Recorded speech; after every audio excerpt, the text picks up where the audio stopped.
nabonye byinshi kandi nabonye byinshi. Murakaza neza ku ijwi Rishya TV ivugira muri Western Australia kuri channel ya YouTube.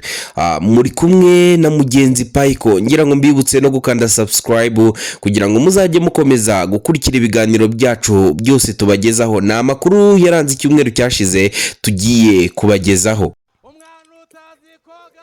Mu gitaramo cy'urwenya cyabaye mu ijoro ryo kuwa 9 Ugushyingo 2024 cyitabirwa n'abiganjemo urubyiruko rwitabiriye inama ya Youth Connekt. Abanyarwenya barimo Kansiime urimo afite izina rikomeye muri Uganda ndetse na Mamito muri Kenya, hamwe n'abandi banyarwenya bazwi mu Rwanda barimo Rusine, Kimenyi na Babu bataramiye bitabiriye inama ya Youth Connekt muri Kigali Convention Center.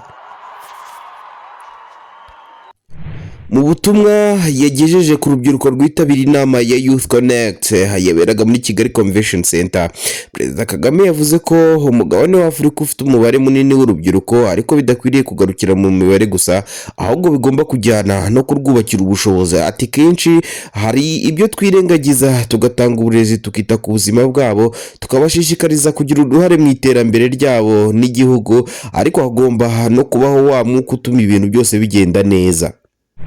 Mu cyumweru gishize u Rwanda ku bufatanye na Jordan byatanze inkunga y'ubutabazi yo gufasha abaturage bari mu kaga mu ntara ya Gaza nyuma y'umwaka ku gace kibasiwe n'intambara. Ni inkunga igizwe n'ibiribwa, imiti n'ibikoresho byo kwa muganga. U Rwanda rwaherukaga gutanga inkunga nk'iyo mu Kwakira 2023. Guverinoma ya Australia yatangaje ko iteganya kubuza abana bafite munsi y'imyaka 16 gukoresha imbuga nkoranyambaga. Minisitiri w'intebe wa Australia Antony Albanese avuga ko guverinoma ye yagishije inama ababyeyi, imbuga nkoranyambaga n'inzobere ku bijyanye n'ibi. Guverinoma ya Australia ivuga ko izashyira amategeko yo ku rwego mpuzamahanga azabuza abana bafite munsi y'imyaka 16 gukoresha imbuga nkoranyambaga. Kuwa gatatu w'icyumweru gishize, Donald Trump wo mu ishyaka ry'abarepublika yegukanye umwanya w'umukuru w'igihugu muri Leta Zunze Ubumwe za Amerika. Abaperezida wa 47 w'iki gihugu yarahigitse abo bari bahanganye cyane Kamala Harris w'ishyaka ry'abademokrate, ni nyuma yo kubona amajwi ya Electoral College 277 mu gihe Kamala Harris yari afite 228.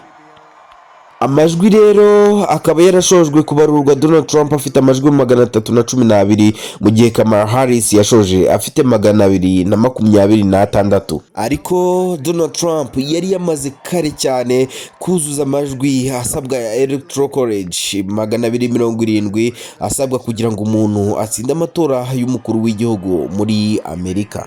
Hashize iminsi Baltazal Engonga wari umuyobozi w'ikigo cya Kigali Convention Center gishinzwe gukora iperereza ku mikoreshereze y'imari afatanywe amashusho arenga 400 asambanya abagore barimo n'aba bayobozi bakuru, bamwe bagahamya ko byaba ari impamvu za politike zigamije kumukumira ngo atazahatanira kujya ku butegetsi.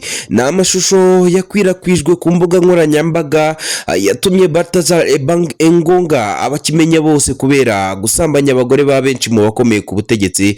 Binagaragara ko bamwe bari babizi ko bari gufatwa amashusho. Naha dushoreje amakuru yacu yaranze icyumweru gishize. Mukomeze kuryoherwa n'ibiganiro Ijwi Rishya TV bagezaho. Mwari kumwe na mugenzi Paiko hano muri Western Australia, aho mudukurikiranira kuri channel ya YouTube. Mugubwe neza na hejo.